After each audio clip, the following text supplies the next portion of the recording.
Bonjour à tous, heureux de vous retrouver sur le plateau de Paris Turf TV pour votre quotidienne reçue 5 sur 5, l'émission du Quintet Plus et du Top 5. Pour m'accompagner aujourd'hui, j'ai le plaisir de recevoir Damien Cazé. Bonjour Damien. Bonjour Philippe et bonjour à tous. Damien, direction Enghien ce lundi, le prix de Saint-Chamond, une épreuve pour 6 ans, 2150 mètres Autostar. On est à Enghien, donc 8 par ligne.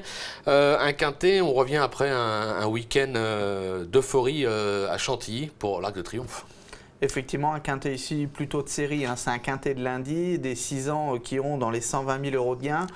Mais il y a des concurrents étrangers qui sont probablement en retard de gain. C'est d'ailleurs ces concurrents étrangers qui vont probablement truster les premières places. Allez, on attaque tout de suite avec votre sélection.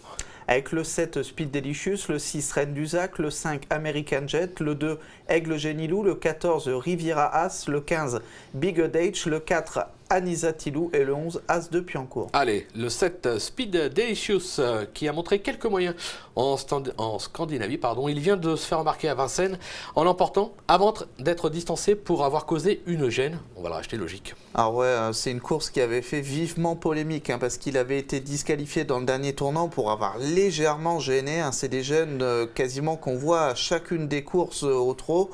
Et là, il avait été disqualifié dans le dernier tournant. Jean-Michel Bazir, il pestait un peu après la course, mais le cheval gagnait tellement facilement.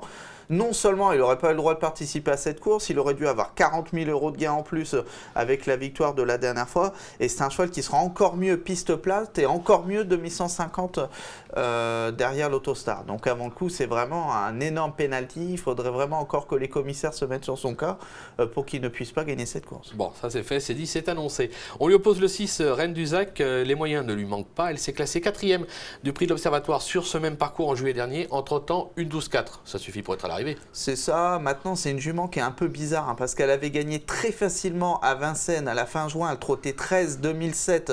Elle était dernière entrée de ligne droite. Elle avait transpercé tout le peloton. Elle avait fait une impression incroyable. L'avant-dernière fois, elle courait à Marseille-Borelli. Elle était à 1,30 € et on ne l'a pas vue de la course. Elle n'avançait pas. Ça arrive. La dernière fois, c'était beaucoup mieux. Il a plaidé coupable, Marcos Morgan. Il a dit « je l'ai mal drivé ». En plus, quelquefois, elle part au galop. Elle avait perdu 30 mètres au départ, mais elle courait quand même mieux. Elle a rassuré, c'est-à-dire que la vraie Reine du Zac, elle peut même gagner. Maintenant, quelquefois, elle ne fait pas ses courses. Alors, sans explication de son entraîneur, maintenant, on va la juger sur sa meilleure valeur. Elle est capable de trotter moins de 12 et donc, du coup, elle a une première chance. Première chance. Le 5, American Jet, qui alterne le bon et le moins bon. Il a connu tous les malheurs dernièrement à Vincennes. Ah oui. Entre guillemets, on va le dire, c'était justement la course de Speed Delicious. Il est bien garé avec le 5 derrière la voiture. On va s'en méfier quand même. Alors, Romain Derieux, après la course, la dernière fois, il a dit « j'étais bourré de ressources ». Alors maintenant, est-ce qu'il a dit qu'il était bourré de ressources justement pour, accentuer le fait qu'il ait été gêné dans le dernier tournant? Bon, je pense qu'il avait quand même du gaz la dernière fois. Je pense pas qu'il aurait lutté pour la victoire, mais il aurait été dans les 5 premiers. Lui aussi est mieux piste plate et 2150 mètres, déféré des 4 pieds. Bon numéro derrière l'Autostar, il a le numéro 5.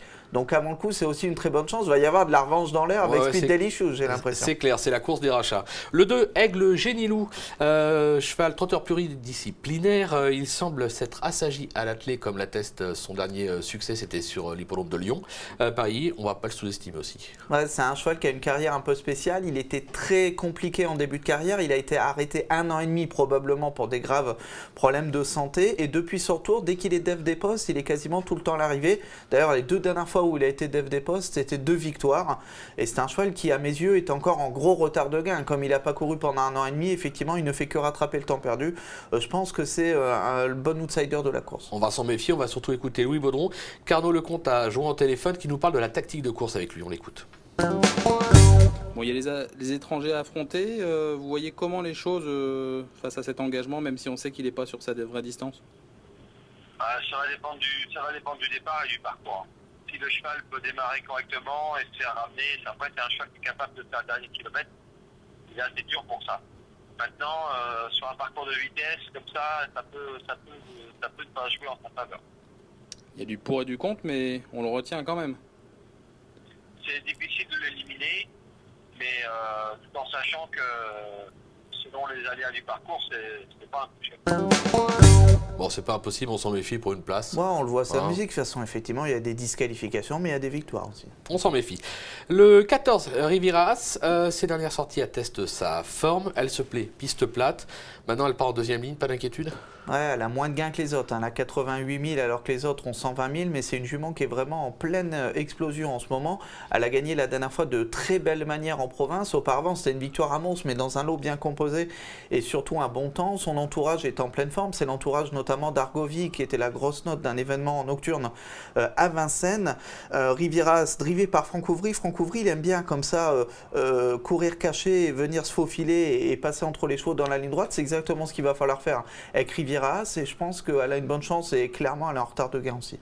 Allez, on s'en méfie, on l'aura compris. On va se quitter avec une petite pépite, Damien, dans la 7e, je crois. Ouais, ce sera le 705 Diane du Levant, une bonne jument qui a montré des moyens en province. Elle a clairement la valeur parisienne. Ben voilà, c'est fait, c'est dit, c'est annoncé. Merci Damien pour toutes ces informations. Merci à vous de nous avoir suivis.